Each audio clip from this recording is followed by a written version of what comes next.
आप सभी लोग जानते हैं कि 2 अगस्त 2024 यानी शुक्रवार को पड़ रही है सावन शिवरात्रि का दिन, जो बहुत ही खास है। और दोस्तों, यह वह सावन शिवरात्रि है जो कि सावन मास की शिवरात्रि शुक्रवार को पड़ रही है।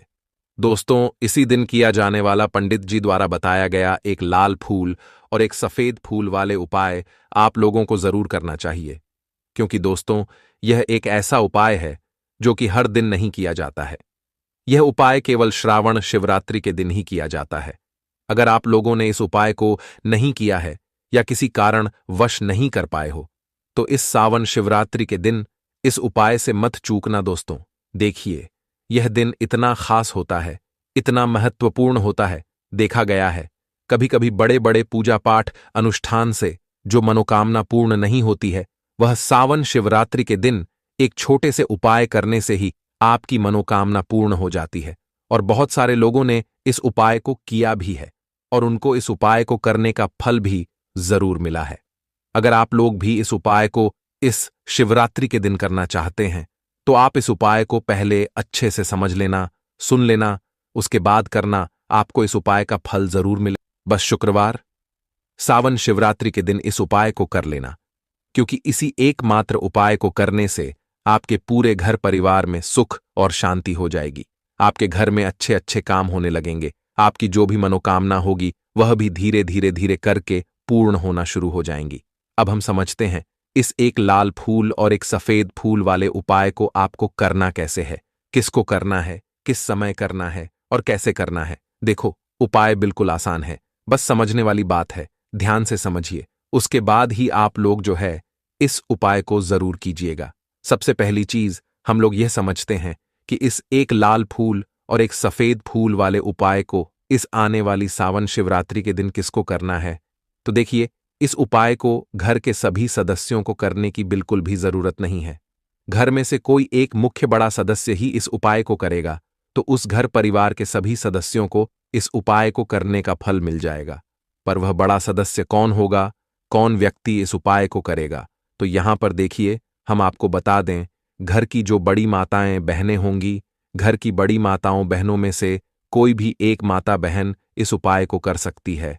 अपने पूरे घर परिवार के लिए घर में सभी सदस्यों को इस उपाय को करने की जरूरत नहीं है।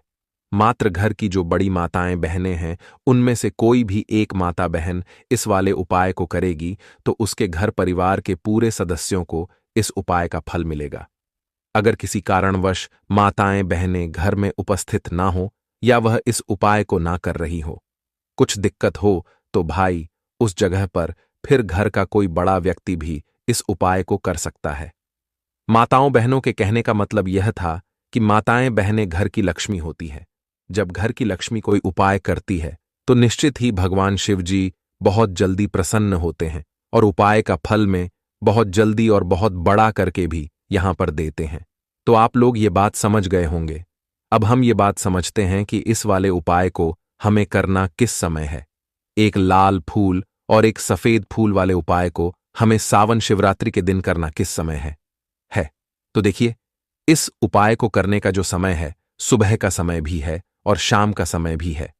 अब देखिए, यहां पर हम मुख्य रूप से सुबह का समय नहीं बोलेंगे, क्योंकि देखिए, ये जो सावन शिवरात्रि है, और आप सभी लोग जानते हैं, शिवरात्रि के दिन का प्रदोष काल का मतलब शाम का जो समय होता है ना, इस दिन भगवान शिव जी का सबसे प्रिय दिन होता है।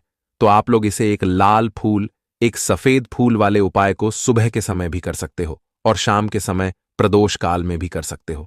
सुबह के समय अगर कर रहे हो तो 10 या फिर 11 बजे तक भी अगर उपाय करोगे तो भी आपको उपाय का फल मिलेगा। वही अगर शाम के समय कर रहे हो तो इस दिन जरूर शाम के समय का ध्यान रखना कि शाम के 6 बजे से लेकर 7 बजे के बीच में अगर आप इस उपाय को कर सकते हो तो बिल्कुल कर लेना, पूरी कोशिश करना। पर अगर किसी कारणवश इस समय के बीच में ना कर पाओ तो रात 8 बजे तक भी अगर आप उपाय को करोगे तो आपको उपाय का फल जरूर मिलेगा। यह बात आपको समझ आ गई कि आप इस उपाय को सुबह और शाम दोनों समय कर सकते हो।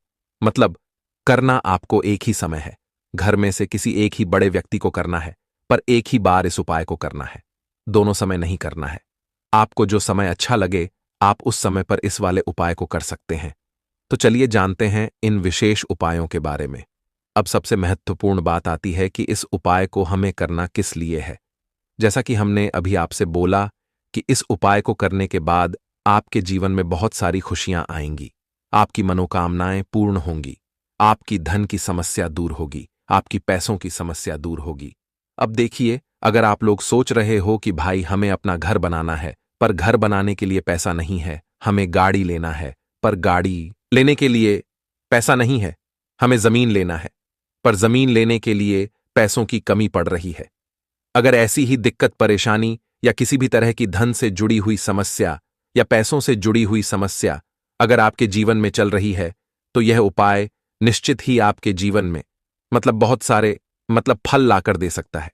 इसीलिए अगर आपके घर में बहुत ज्यादा दिक्कत समस्या परेशानी चल रही है, धन से जुड़ी हुई पैसों से जुड़ी हुई धन की बहुत ज्यादा कमी आ रही है, पैसों की बिल्कुल आवक नहीं हो रही है, तो भाई आप लोगों को इस वाले उपाय को जरूर करना चाहिए। घर में से किसी एक भी बड़े व्यक्ति को अब इस उपाय में करना क्या है, वह सबसे पहले हम लोग जान लेते हैं। उपाय की सामग्री हम लोग सबसे पहले जानते हैं कि इस उपाय में किस किस चीज की आवश्यकता पड़ेगी।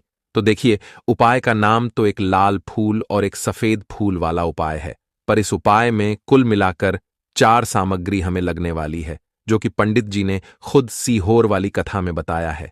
और जो हम आपको उपाय बताते हैं वह पंडित जी द्वारा बताए गए होते हैं, अलग से हम कुछ भी नहीं बताते हैं।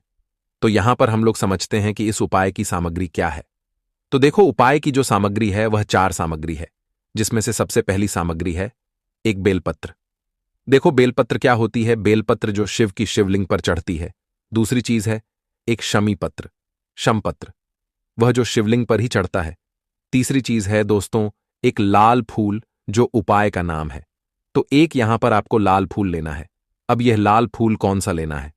देखो, शिवलिंग के ऊपर जो लाल फूल चढ़ता हो उनमें से कोई भी एक लाल फूल पसंद कर लेना, और वह कहीं से तोड़कर या कहीं से खरीद कर लेकर आना, और उस लाल फूल को उपाय में प्रयोग कर लेना। उसके बाद में एक सफेद फूल का विशेष रूप से ध्यान रखना। जो सफेद फूल शिवलिंग पर चढ़ता हो, सिर्फ वही सफेद फूल लेकर आना, इसके अलावा कुछ मत लेकर आना। लेकिन केतकी का मत लेना। तो एक एक मात्रा में ही आपको यह चारों सामग्री चाहिए। एक बेलपत्र, एक शमी पत्र, एक लाल फूल और एक सफेद फूल। ये चारों सामग्री आप लोग तैयार करके रख ले। प्रदोष काल में या सुबह के समय जब भी आप इस उपाय को कर रहे हैं, जैसे ही आपके उपाय की सामग्री तैयार हो जाती है, तो क्या हम सीधा उपाय को करने के लिए इन चारों सामग्री को लेकर उपाय करने के लिए जा सकते हैं?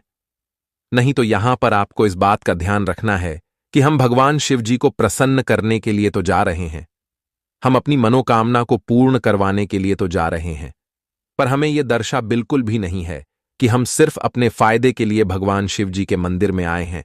इसलिए हम इस उपाय को करने के साथ साथ में भगवान शिव जी की पूजन अर्चना के लिए कुछ सामग्री भी जरूर लेकर जाएंगे। जैसे कि सुबह के समय अगर आप उपाय को कर रहे हो, इस एक लाल फूल और एक सफेद फूल वाले उपाय को, तो भाई सुबह के समय आपको एक लोटा जल लेकर जाना है। जो लोग प्रतिदिन शिव जी के मंदिर जाते हैं, पूजन अर्चना करते हैं, जल चढ़ते हैं, फूल बेलपत्र सब कुछ चढ़ाते हैं, भाई वह अपनी पूजन अर्चना वैसी की वैसी ही करना। बाकी जो सिर्फ उपाय को करने के लिए जा रहा है, जो कुछ भी लेकर नहीं जा रहा है, उसे कम से कम एक लोटा जल अपने घर से जरूर भर कर लेकर जाना, अगर आप उपाय को कर रहे हो, है ना? क्योंकि इस वाले उपाय को आप भगवान शिव जी की पूजन अर्चना करने के बाद ही करना। वहीं अगर बात करें शाम के समय की, अगर कोई व्यक्ति शाम के समय प्रदोष काल में इस वाले उपाय को कर रहा है, तो भाई आपको मात्र एक घी का दीपक तैयार करना है।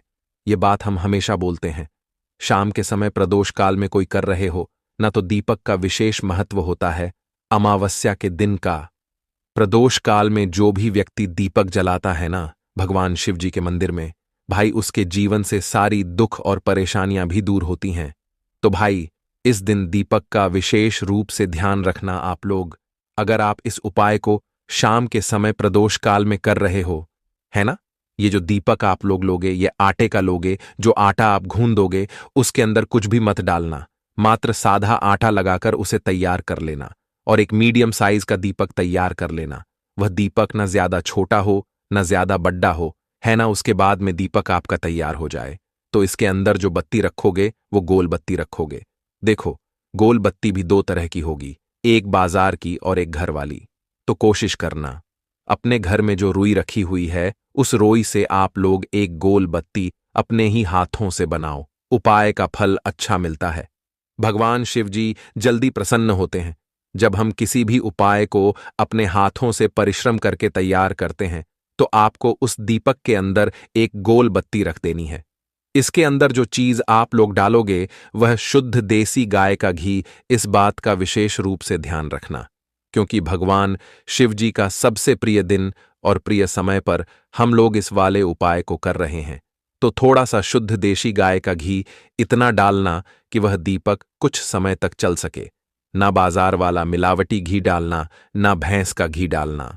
शुद्ध देसी गाय का घी आपको ढूंढने में थी, मतलब मेहनत लगेगी और महंगा भी मिलेगा, पर गाय के घी से भगवान शिव जी प्रसन्न होते हैं और उसी शुद्ध देशी गाय की घी से घर में बरकत भी बनी रहती है और हमारे घर में सुख शांति भी बनी रहती है। इसलिए इस शुद्ध देशी गाय का घी को अपने घर में हमेशा रखा करो।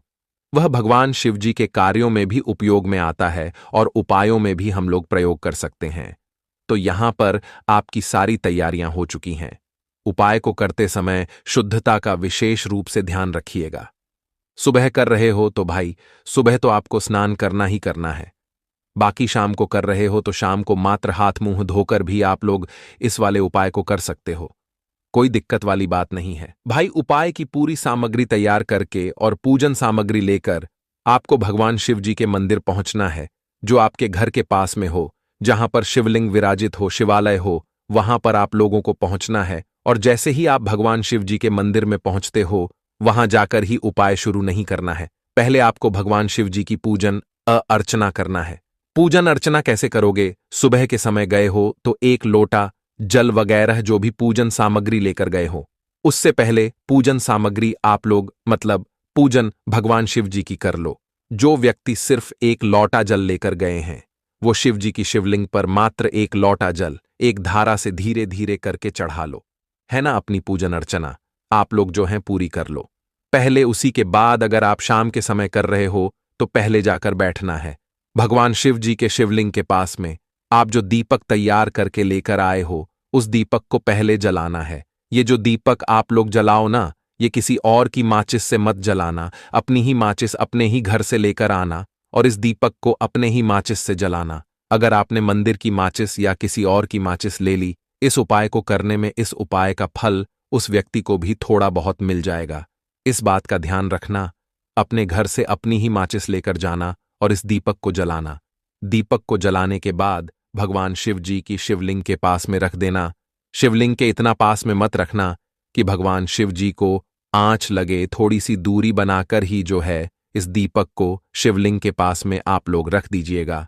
अब जैसे ही आपकी पूजन अर्चना हो जाती है, भगवान शिव जी के शिवलिंग के सामने या आसपास कहीं पर भी बैठ जाइए उपाय को करने के लिए। और उपाय को करने से पहले आप लोग अपनी वह चारों पूजन सामग्री निकाल लीजिए।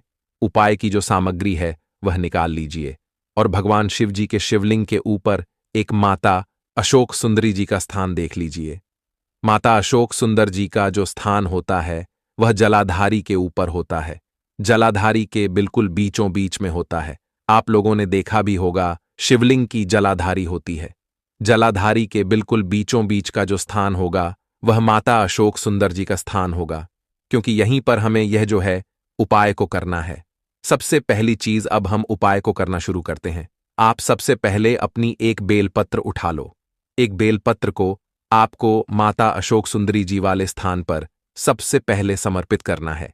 बेलपत्र की डंडी का मुख होगा जलाधारी की तरफ, जहां से जल बहता है और नीचे गिरता है, और बीच वाली पत्ती का मुख मतलब शिवलिंग की तरफ होगा। इस तरीके से आपको इस बेलपत्र को माता अशोक सुंदरी जी वाले स्थान पर समर्पित कर देना है। उसके बाद में अपनी एक पत्र उठा लो जो आप उपाय के लिए लेकर आए हुए हो। शमी पत्र को उठाकर शमी पत्र की भी जो डंडी का भाग होगा वह जलाधारी की तरफ करके, जहां से जल बहता है नीचे गिरता है उस तरफ करके, और पत्ती वाला भाग शिवलिंग की तरफ करके इस शमी पत्र को भी उस बेल पत्र के ऊपर आपको समर्पित कर देना है। समर्पित करने के बाद अब आप ले लो अपना एक लाल फूल जो आप उपाय को करने के लिए लेकर आए हुए हो। इस लाल फूल का जो खिला हुआ भाग होगा, चाहे वह गुलाब का फूल हो, चाहे कोई सा फूल जो शिवलिंग पर चढ़ता हो, भाई उस फूल का जो खिला हुआ भाग होगा वह शिवलिंग की तरफ होगा। बाकी जो पीछे का भाग होगा फूल का, वो जलाधारी की तरफ, जहां से जल बहता है नीचे गिरता है, उस तरफ होगा। और आखिरी में आपका जो एक सफेद फूल बचा हुआ है, इस सफेद फूल को भी आपको लेना है, और सफेद फूल का जो खिला हुआ भाग होगा वो शिवलिंग की तरफ होगा, जहां पर शिवलिंग रखा हुआ है उस तरफ होगा, और डंडी का भाग जलाधारी के पीछे की तरफ हो जाएगा, मतलब जो जहां से जल बहता है और नीचे गिरता है। जब आप लोग एक बेलपत्र, एक शमी पत्र और एक लाल फूल, एक सफेद फूल चढ़ा रहे हो, तो उस समय आप लोगों को कांता भगवान या कांता चक्र का नाम लेते हुए ही जो है इस उपाय को करना है, और भगवान शिव जी और नारायण जी का स्मरण करते हुए ही इस उपाय को आपको करना है। तो जब भी आप एक बेलपत्र, एक शमी पत्र, एक लाल फूल और एक कमी हो रही है, जो भी दुख और समस्या परेशानी चल रही हो, आपको अपनी वह दुख और परेशानी जो है भगवान शिव जी से उपाय को पूरा करने के बाद वहीं पर पास में बैठकर बोल देना है, हाथ जोड़ के आंखें बंद करके अपनी परेशानी और श्री शिवाय नमस्तुभयम का